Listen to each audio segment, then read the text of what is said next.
Em nome do Pai, do Filho e do Espírito Santo. Amém. Reverendas irmãs religiosas, caríssimos irmãos aqui presentes,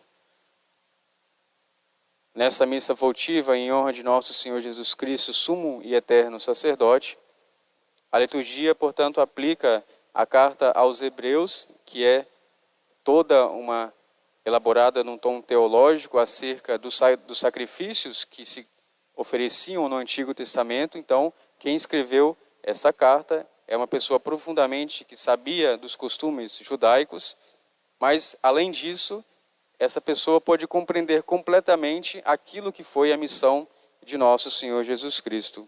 Ou seja, depois dele relatar que no Antigo Testamento se ofereciam vários tipos de sacrifício para aplacar a cólera divina, somente um sacrifício foi necessário, portanto, para alcançar a cada um de nós a salvação. E este sacrifício, nós bem sabemos e conhecemos que foi o sacrifício de Jesus na cruz, que não precisou de sangue de animais, nem de outras ofertas, mas o próprio Deus que se encarnou no meio de nós e, portanto, ele deu a salvação, concedeu a nós a redenção. Portanto, celebrar essa liturgia é exaltar, portanto, aquilo que Jesus alcançou para cada um de nós.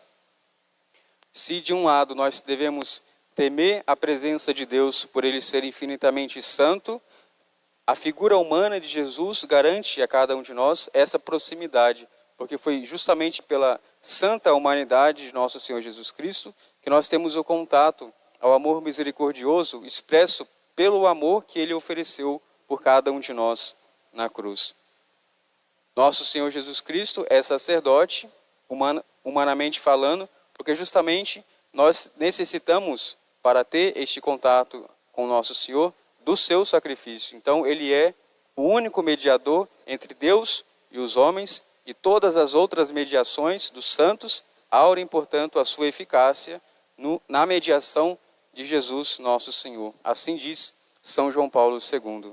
Portanto, quando nós olhamos para o sacrifício de Jesus como um sacerdote, nós devemos compreendê-lo como um homem, ou seja, ele que ofereceu a sua própria vida a Deus Pai por amor, ele sendo eterno como o Pai e o Espírito Santo, ele pôde humanamente, desse modo, oferecer a sua vida, toda a sua existência para o Pai e também para o nosso resgate, para a nossa salvação.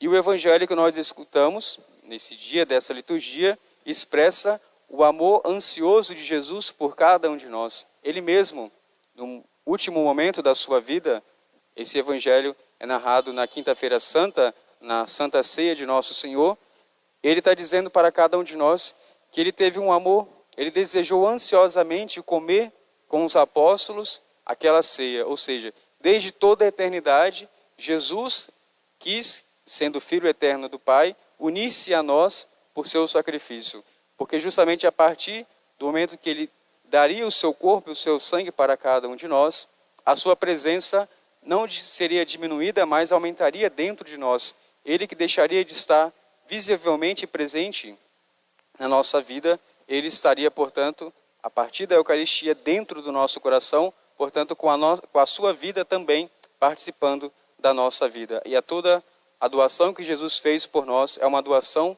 de vida, para que a nossa vida esteja em completa harmonia e em sintonia com a vida que a graça de Deus nos concede, e portanto foi o sacrifício de Jesus que nos alcançou a possibilidade dessa vida verdadeira que começa aqui, neste mundo, e Jesus vai dizer para nós que o reino de Deus viria depois que ele morresse, ou seja, Jesus, o reino de Jesus é justamente ele mesmo, ele que haveria de vir e habitar dentro de nós. O reino de Deus é o próprio Cristo Jesus.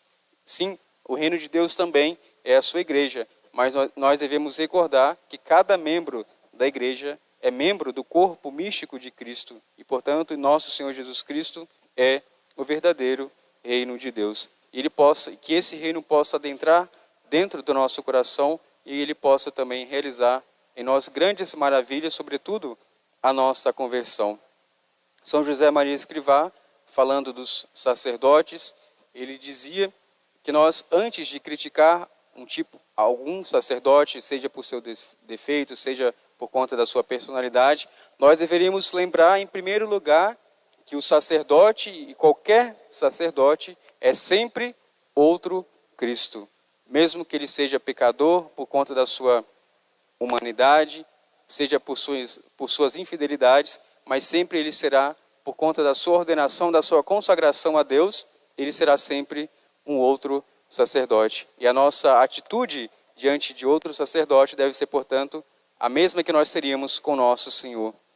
E São João Crisóstomos também, no seu livro sobre o sacerdócio, ele que pôde escrever os 7 livros sobre o sacerdócio, ele vai mostrar a dignidade sacerdotal justamente porque ele mesmo, no momento da sua ordenação sacerdotal, ele fugiu, ele não se considerou digno desse chamado, mas posteriormente, por conta da vontade de Deus, ele aceitou ser ordenado e, portanto, ele também foi um sacerdote santo.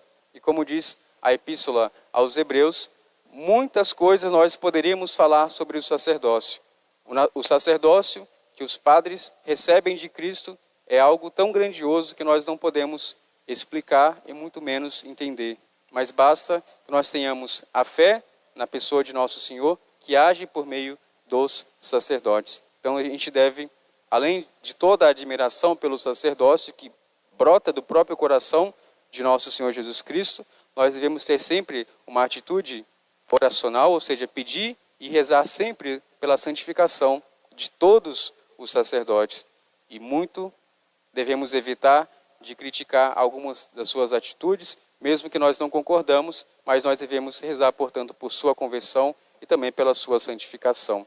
Que o coração sacerdotal de nosso Senhor Jesus Cristo conceda a nós uma admiração tão grande por esse grande dom que é a ordem, ou seja, a ordenação no sacerdócio que ele concedeu à sua igreja. Louvado seja nosso Senhor Jesus Cristo, para sempre seja louvado. Em nome do Pai, do Filho e do Espírito Santo. Amém.